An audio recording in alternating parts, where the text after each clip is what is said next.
call for the special meeting. Lisa Fancher, we the undersigned members of the County Board of Iroquois County, Illinois, do hereby request you call a special meeting of the County Board of Iroquois County, Illinois, to meet at the Administrative Center in the city of Watseka, Illinois, on Monday, March 18, 2013, at 8 a.m. for the purpose of removing Diane Clatterbuck, Joe Cave, and Alexander Michelow from the Public Health Board and replaced with new appointees. We have a motion to approve the agenda. Mr. Chairman, I'd like to move that public comments be moved up before item 6. I question that public comments continue to get moved to the end of the agenda where normally at the beginning. Do we have a second? Second. We have a vote. All in favor? Aye. Opposed, same sign. Any comments? Hi, my name is Barry Esmore. Board of Health. Both probably already decided. Those who support him, I thank you.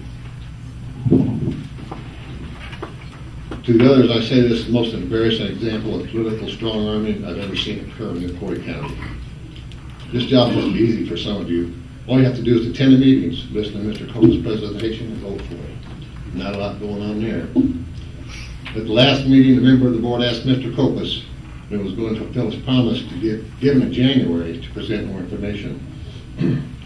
My opinion, and you haven't received it because you depleted all his vague statements. I'm very concerned. This is very concerning. There are some inconsistencies. We are still working with the auditor. All vague, meaningless statements. Here's something I can give you. I'm very concerned. We sold all of our yard equipment. And it's very concerning that we accepted high bids to replace the equipment. And it's inconsistent for renters to repair or replace heating or air conditioning or do plumbing repairs that's normally done by the owner of a building.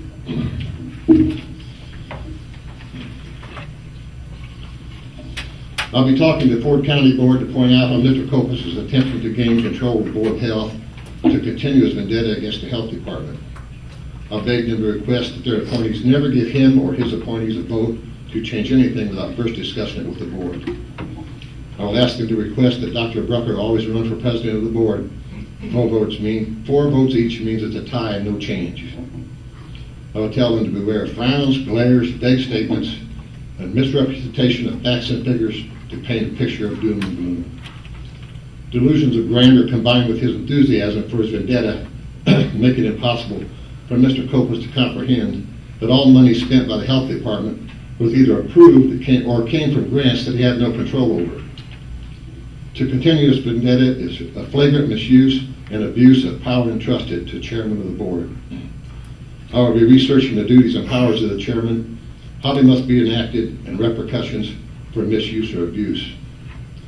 In my opinion, if this is the county auditor being used, we pay him because our taxes pay his salary. Using the county auditor to audit the grants that the county has never controlled, does not control now, or never will control, in my opinion, is misuse of county resources. Voters of Iroquois County are tired of hearing Mr. Kopus' innuendos, insinuations, and accusations. I wonder if the Department of Labor might consider this harassment.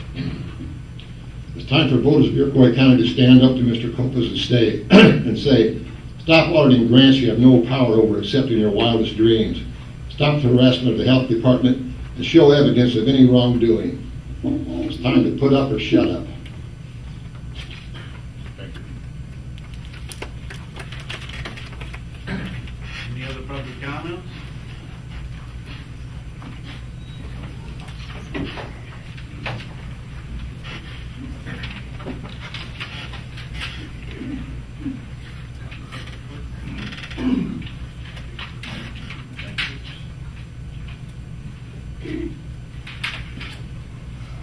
Morning, how's everybody doing?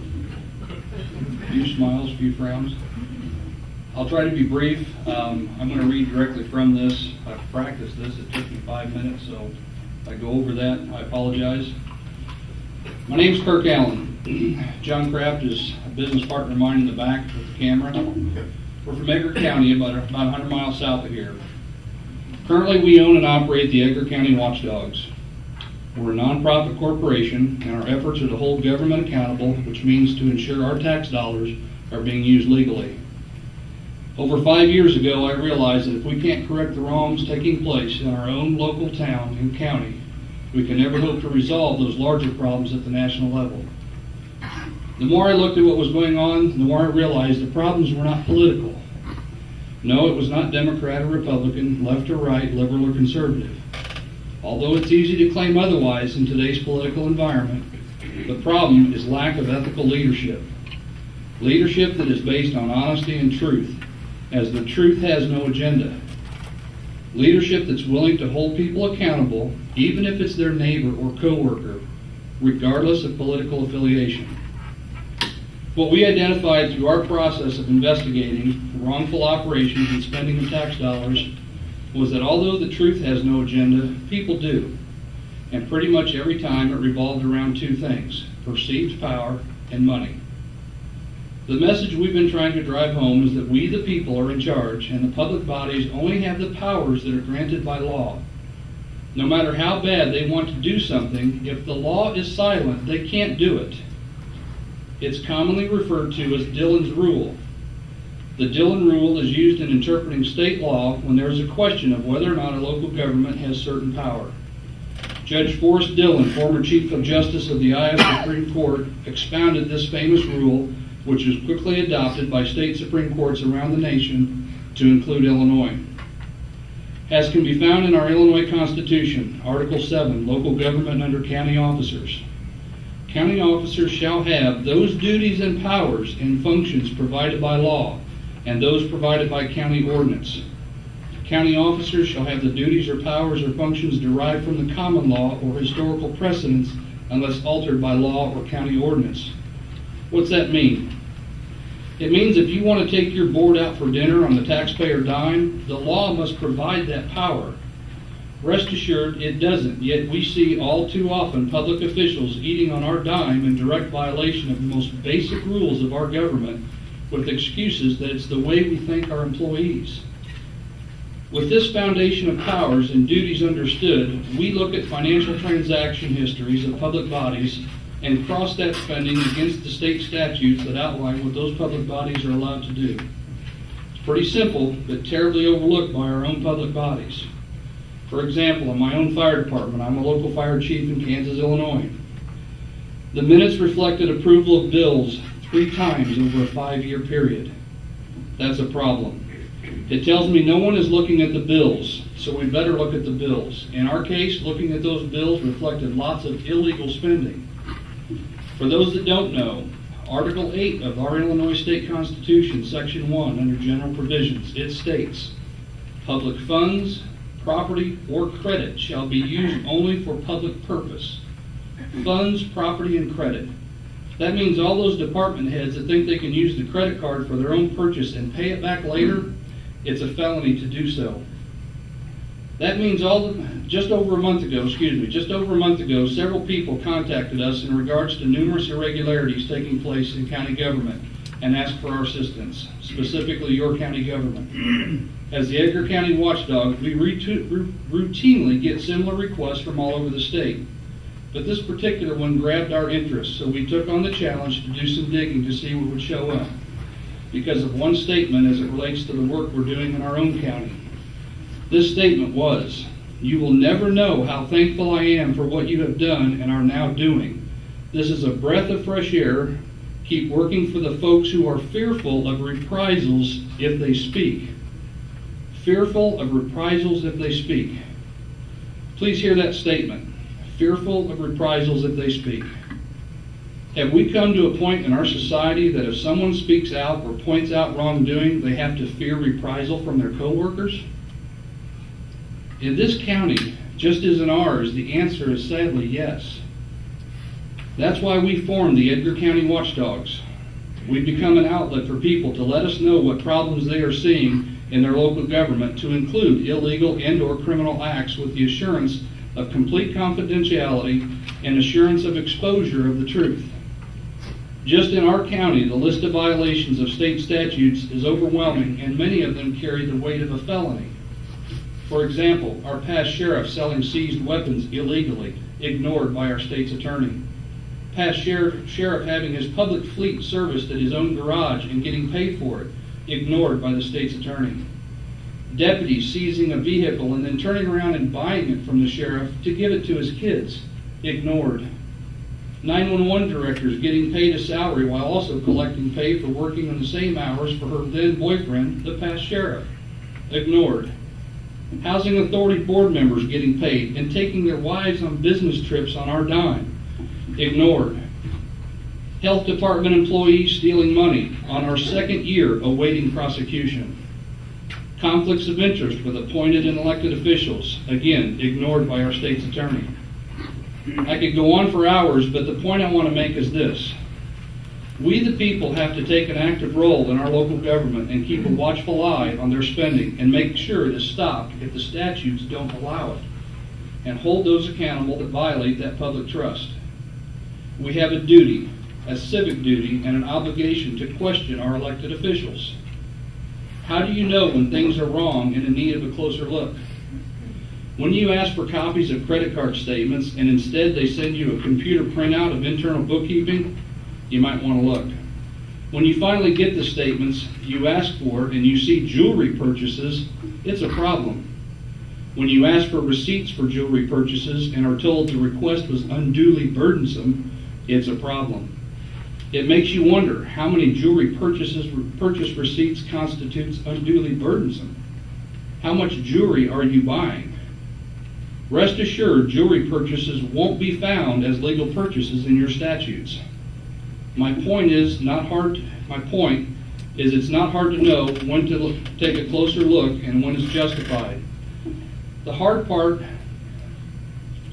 you have to be willing to accept the fact the person sitting next to you might just be breaking the law. We came up here this morning because I wanted to personally tell the people of the good people of this county how proud you should be of those in your local government who have stood up and demanded accountability to clearly questionable expenditures with your tax dollars. Unlike many in our county, your officials took the bull by the horns. We've been in regular contact with officials in this county over the last couple months, and we are elated that our brief efforts of assisting those who reached out for help has led this board and your state's attorney to taking appropriate steps so quickly. That action not only leads to fixing the problem, but sends a message to others and will assist in holding people accountable now and in the future. Amazing to us is the fact that in less than 2 months of our efforts, proper investigations are in fact underway, board removals taking place, and potentially prosecutions will come to those that violated that public trust. All rooted from a few people who knew things were wrong and had the courage to ask for help. Right is right, wrong is wrong. The truth has no agenda. I thank you for your time, and again, everyone in this county should be proud to have leaders that are willing to lead ethically. Have a great day.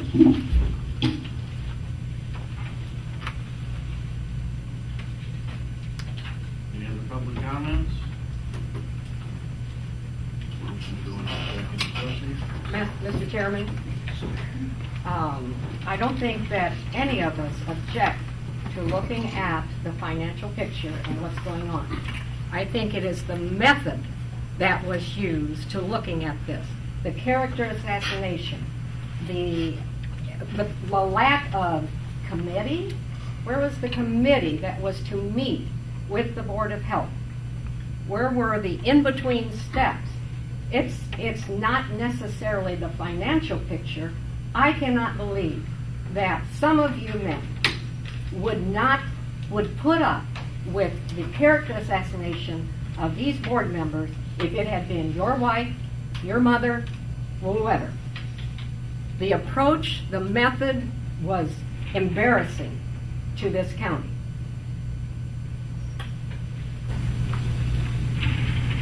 We have a motion to go into executive session. So moved. Second, Kevin Hansen. Clerk will call the roll, and we're going into executive session under ILCS 120-2, number 3. This allows the board to go into executive session to discuss appointments of the Anderson. Barron. Bills. Yes. Crow. Yes. Curtis. Yes. Hanson. Yes. Piles. No. Crumweedy, Yes. Raymond, Yes. Schmidt, Yes. Schultz, Yes. Shore, Yes. Sticknot, Yes. Wasmer, Watts, Yes. Whitlow, Yes. Win Benz, Yes. Alt. Yes. Carried. Okay, we're moving into executive session. Thank you.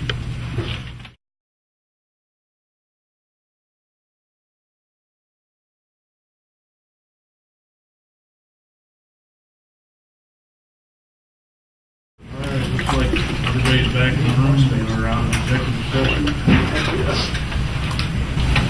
Need a motion to remove the three public health board members and replace Mr. Hanson. Is there a second? Dan Raymond. Any discussion? Does the motion include the new appointees' names? I would Or give is you, that to be done later, or how to explain that, please? you want to do that motion?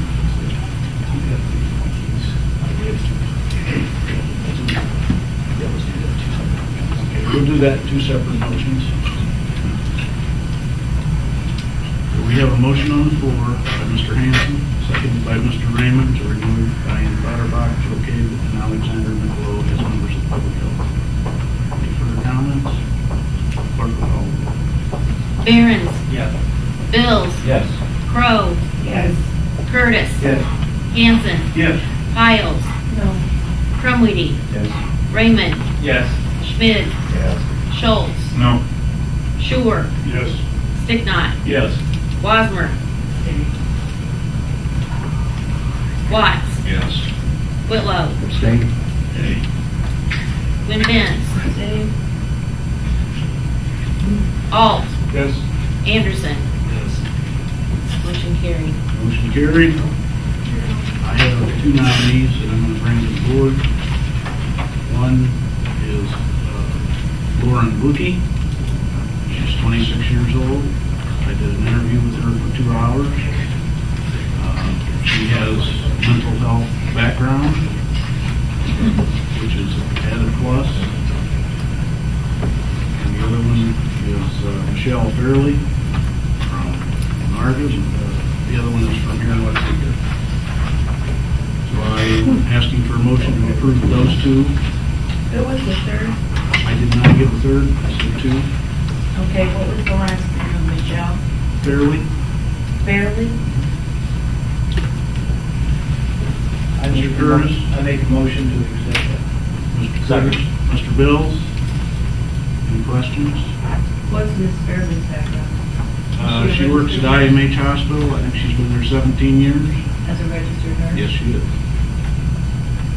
Mr. Schultz? Just a question, and correct me if I'm wrong, please, but in the beginning of your term, when you came on as chairman, you said that appointees for this type of entity where money flows through the county board would be interviewed by policy and procedure. And these interviews, as I understand, correct me if I'm wrong again, you interviewed both of them and nobody else has? And that is correct, and this is a little bit different circumstance. I apologize again, Mr. Schultz. I'm not questioning the name, please understand, I'm only questioning what you had said before. Thank you. Any other questions? Clerk, call the roll. Bills, Yes. Crow, Abstain. Curtis, Yes. Hanson, Yes. Piles, Abstain. Crumweedy, Yes. Raymond, Yes. Schmidt, Yeah. Schultz, Yeah? Shore, Yes.